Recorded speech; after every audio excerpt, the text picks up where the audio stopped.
नमस्कार दोस्तों, स्वागत है आपका हमारे YouTube चैनल में। और आज हम जिस विषय पे बात करने जा रहे हैं वो है ऑपरेटिंग टेबल और पोजीशन। यानी कि इसमें हम बात करेंगे जो कि ऑपरेटिंग रूम में टेबल का इस्तेमाल ऑपरेशन के लिए किया जाता है और उसकी पोजीशंस के बारे में। तो आइए सबसे पहले हम बात करते हैं ऑपरेटिंग टेबल्स के बारे में। तो जो मॉडर्न ऑपरेटिंग टेबल्स हैं वो कुछ इस तरह से डिज़ाइन किए जाते हैं कि जैसे डिफरेंट डिफरेंट ऑपरेशंस में डिफरेंट डिफरेंट पोजीशन जो है वो दी जाती है, तो उसके लिए वो फैसिलिटेट हो सके। तो इस हिसाब से वो डिज़ाइन जो है उनकी डिज़ाइनिंग जो है वो उनकी की जाती है। और इनमें कई तरह की फिटिंग्स जो है वो फिट की जाती है, यानी कि जिससे कि वो जो है ऑपरेटेबल हो सके और जो सर्जरी के दौरान वो है प्रोसेस में यूज़ किए जा सके, उनमें यूज़ करने में आसानी हो जाए। और जो थिएटर नर्स हैं, अगर बात करें थिएटर नर्स की, तो थिएटर नर्स है उसे इसके बारे में पूरी जानकारी होनी चाहिए कि उसे कैसे, उसके साथ कैसे वर्कआउट करना है, उसे कैसे एडजस्ट करना है, और उसे वो जो है उसकी एडजस्टमेंट जो है वो करनी आनी चाहिए, ताकि ज़रूरत पड़ने पर या फिर ऑपरेशन के टाइम या उससे पहले वो स्पीड से उसे फिट जो है वो कर सके। तो इससे जो एक्स्ट्रा टेबल फिटिंग है वो भी कभी भी फ्लोर पे नहीं होनी चाहिए, यानी कि जो फ्लोर पर एक्स्ट्रा टेबल फिटिंग्स हैं वो कभी भी फ्लोर पर नहीं होनी चाहिए। और इसके साथ ही जो ट्रॉली है वो जो ऑपरेटिंग टेबल है उसके साथ ही होनी चाहिए, ताकि उसकी जो सप्लाई है वो आसानी से जब ज़रूरत हो वो की जा सके। और ऑपरेटिंग टेबल जो है वो मेनली जो है, अगर हम उसे देखें ध्यान से, तो वो 3 एडजस्टेबल पीसेस का जो है वो बना हुआ होता है, और उसे इजीली हम एडजस्टमेंट जो है ऑपरेटिंग टेबल को वो कर सकते हैं ज़रूरत के हिसाब से। तो सबसे पहला जो हम यहाँ पे पीस देखेंगे वो है स्मॉल पीस, और जो हेड के नीचे आता है तो उसे स्मॉल हेड पीस बोला जाता है। दूसरा है बिग मिडल पीस, जो कि ट्रंक के लिए यूज़ होता है, यानी कि जो व्यक्ति की ट्रंक है उसके हिस्से में जो यूज़ होता है वो है मिडल पीस। और जो लोअर पीस है उसमें लोअर एक्सट्रीमिटीज़ को रखा जाता है। और इसके अलावा एक और एडजस्टेबल किडनी ब्रिज जो है वो भी उसमें फिट किया जा सकता है, जो कि किडनी लेवल पर, जो कि अडल्ट पेशेंट अगर हो की बात करें हम, एक अडल्ट पेशेंट की बात करें हम, तो उसके किडनी लेवल पर जो ये पीस है वो लगा रहता है उसके मिडल में और मिडल पीस के बीच में। तो उसे हम उसके हिसाब से, पेशेंट के हिसाब से एडजस्ट जो है वो कर सकते हैं आसानी से। अब आपको टेबल की जो पोजीशन है उसका ध्यान बहुत ही ध्यान से रखना है, ताकि अगर पेशेंट वहाँ पे लेटा हुआ है, टेबल पे लेटा हुआ है, तो किसी भी प्रेशर, खास करके जो नर्व्स पे अगर प्रेशर आता है, तो पेशेंट उससे गिर ना जाए और उसे कोई हार्म ना पहुँचे। तो इन बातों का आपने ध्यान रखना है। अगर आपको पेशेंट की कोई पोजीशन चेंज करनी है ऑपरेशन के दौरान, तो आप उससे इसके लिए उसकी पोजीशन को चेंज करने के लिए आप एनेस्थेटिस्ट की जो परमिशन है वो लेके ही आप उसे चेंज कीजिए। कभी भी एनेस्थेटिस्ट की परमिशन के बिना आप पोजीशन को चेंज ना कीजिए। और अगर पेशेंट की पोजीशन में कोई चेंज करना है आपको, तो उसके लिए आप किसी की मदद ले सकते हैं। कभी भी अकेले उसकी पोजीशन को चेंज करने के लिए, खास करके जो हैवी पेशेंट हैं उनकी पोजीशन को चेंज करने के लिए आप कभी भी अकेले मत लगिए, क्योंकि हो सकता है कि आपसे वो हैंडल ना हो पाए और पेशेंट गिर जाए या फिर आपके हाथ से स्लिप हो जाए और उससे कोई हार्म हो जाए। तो आपको खास करके आर्म्स के लिए जो केयर है वो उसका ध्यान रखना है, क्योंकि आर्म्स के लिए आपने देखना है कि अनकॉन्शियस पेशेंट की जो आर्म्स हैं उनका वो नीचे ना गिर जाएं।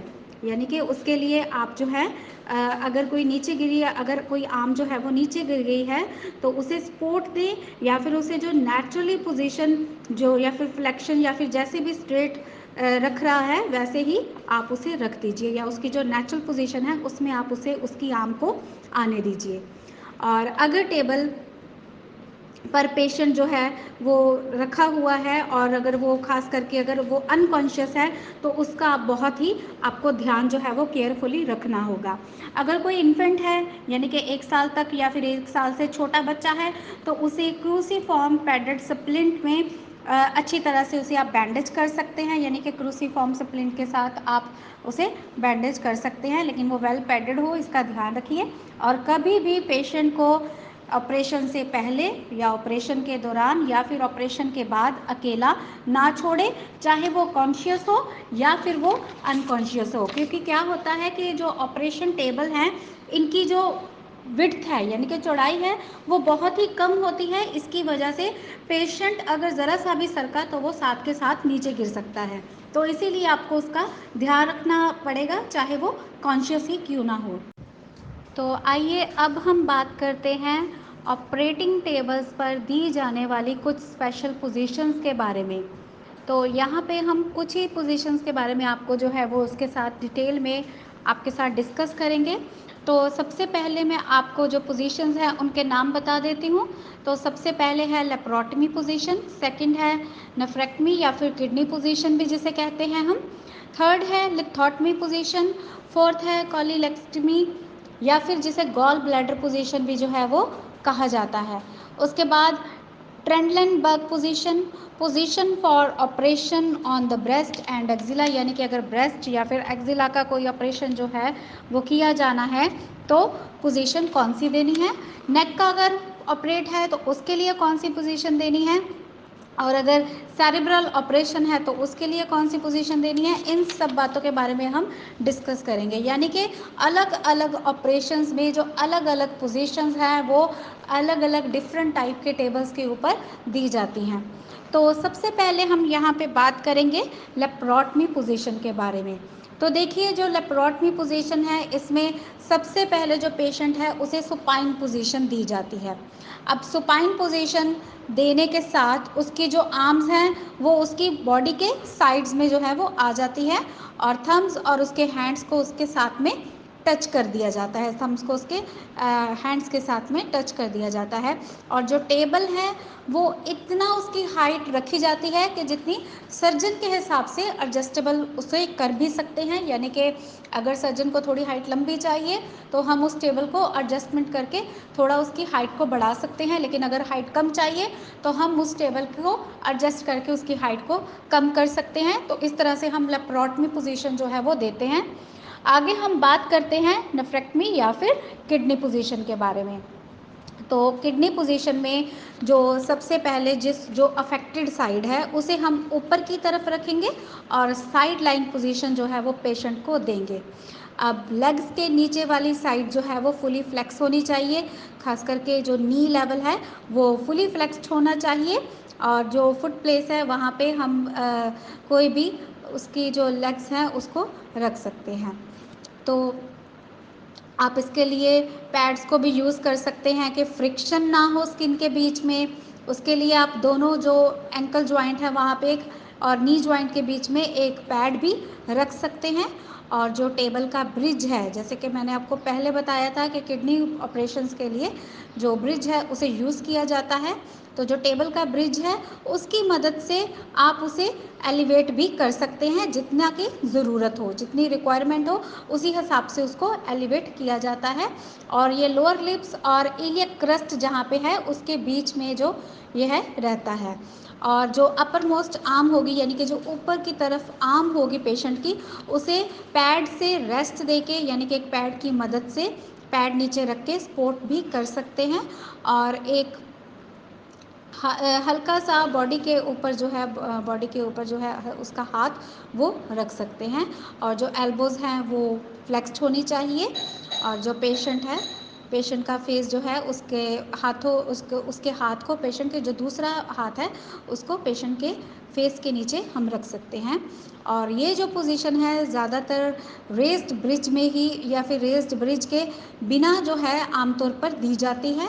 और ये रिब रिसेक्शन या फिर ड्रेनिंग के लिए या फिर थोरोप्लास्टी के थोरेसोप्लास्टी के लिए यूज़ जो है ये पोजीशन की जाती है।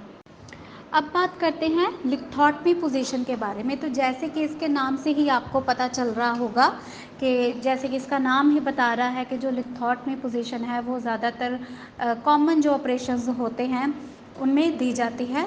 तो लिथोटमी पोजीशन यानी कि कटिंग ऑफ द ब्लैडर, यानी कि ब्लैडर को कट करना किसी स्टोन को रिमूव करने के लिए या फिर किसी और ऑपरेटिंग पर्पस के लिए, तो इसमें जो लिथोटमी पोजीशन है वो दी जाती है। और ये जो है ऑपरेशन किसी भी पेरिनियम या फिर एनल रीजन या फिर जो एक्स्ट्रा जेनिटल ऑर्गन्स हैं उनके ऑपरेशन के लिए ज़्यादातर यूज़ की जाती है।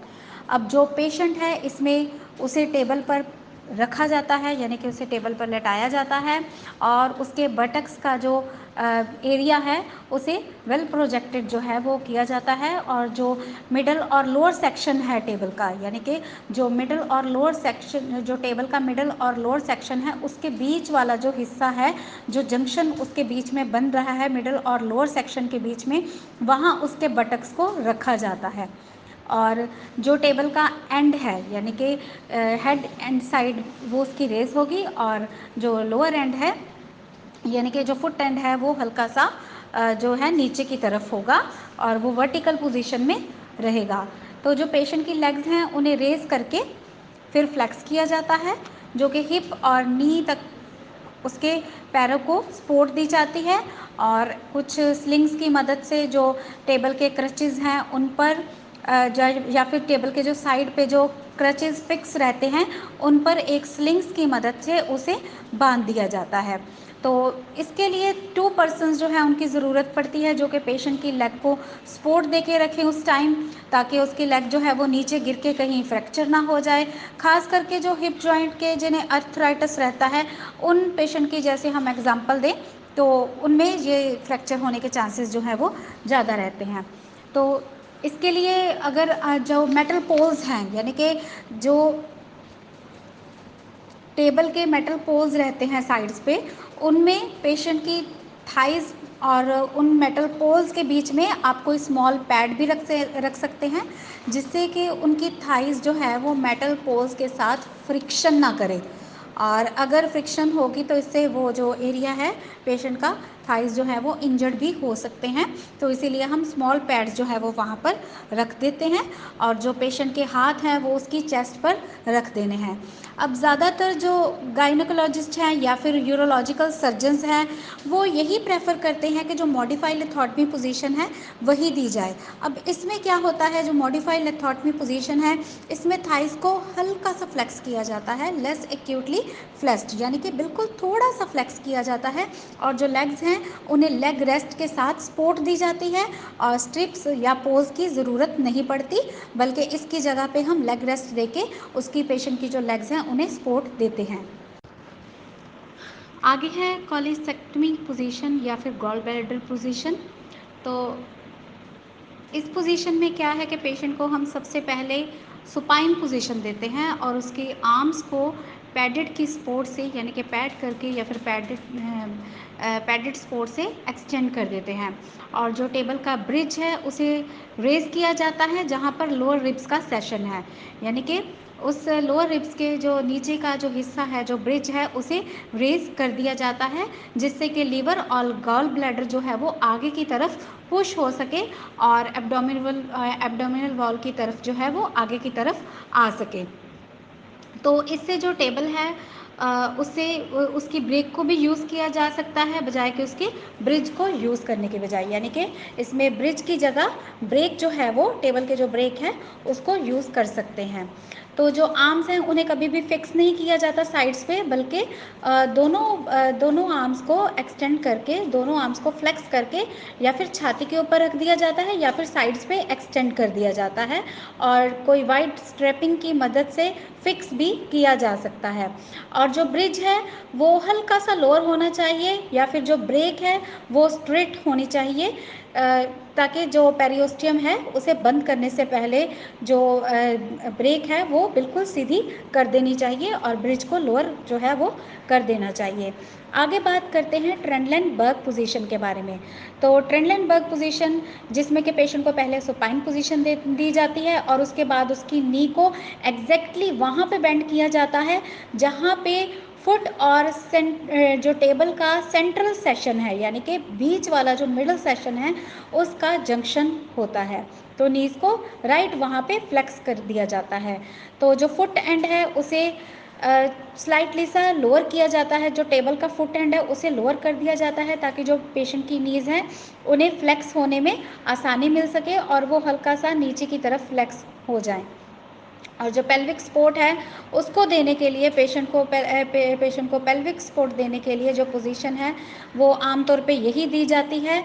और इसमें शोल्डर रेस्ट जो है वो यूज़ किए जाते हैं ताकि जो आर्म है अगर वो नीचे की तरफ चली जाए और जो ब्रेकियल प्लेक्सिस के नर्व्स हैं वो उन पे प्रेशर आने की वजह से आर्म्स का पैरालिसिस भी हो सकता है, इसलिए जो शोल्डर रेस्ट है वो पेशेंट को दिए जाते हैं। और जो हेड एंड है टेबल का वो स्लाइटली सा लोअर होना चाहिए फुट एंड की बजाय, यानी कि फुट एंड को हम इसमें रेस कर देते हैं और हेड एंड को हम इसमें लोअर कर देते हैं थोड़ा सा फुट एंड की कंपैरिजन। तो इसमें जो टेंडलर बग पोजीशन है आपने देखा, इसमें इंटेस्टाइन जो है वो नीचे की तरफ चली जाती है, पेल्विक कैविटी की तरफ चली जाती है, जिससे कि जो अब्डोमेन है वो ऊपर की तरफ आ जाता है। आगे है position for operation on the breast and axilla, यानी कि अगर ब्रेस्ट या फिर एक्जिला का ऑपरेशन हो तो हमें उसके लिए कौन सी पोजीशन जो है वो देनी होगी। तो पेशेंट जो है सबसे पहले इसमें ब्रेस्ट या फिर एक्जिला के ऑपरेशन में सुपाइन पोजीशन में, और जो उसकी आर्म्स हैं वो पैडेड हो, रेस्ट के ऊपर जो है जो पैडेड रेस्ट हैं उनके ऊपर एक्सटेंड कर दीजिए आर्म्स को। और जो एक स्मॉल पिलो है वो आप उसकी चेस्ट के नीचे या फिर जो अफेक्टेड साइड है या फिर एक्जिला है उसके नीचे रख सकते हैं, यानी कि चेस्ट या फिर जो एक्जिला है जो कि अफेक्टेड साइड है उसके नीचे आपको एक पिलो जो है वो रख देना है। और एक अल्टरनेटिव पोजीशन जो है वो आर्म्स की बना देनी है, जिसमें कि जो बॉडी के द्वारा जो है वो फ्लेक्स होती हुई एल्बो के द्वारा जो है वो क्लो विच जो पेशेंट का हेड है वहाँ पर आ जाए। और जो इंस्ट्रूमेंट ट्रे जो हेड ऑफ द टेबल है, यानी कि जहाँ पर पेशेंट का हेड है, जो टेबल का हेड है वहाँ पर जो इंस्ट्रूमेंट का स्टैंड है वहाँ से वो पेशेंट का हेड जो है वो थोड़ी दूरी पर ही हो तो बेहतर है, और यानी कि ज़्यादा नहीं थोड़ी सी।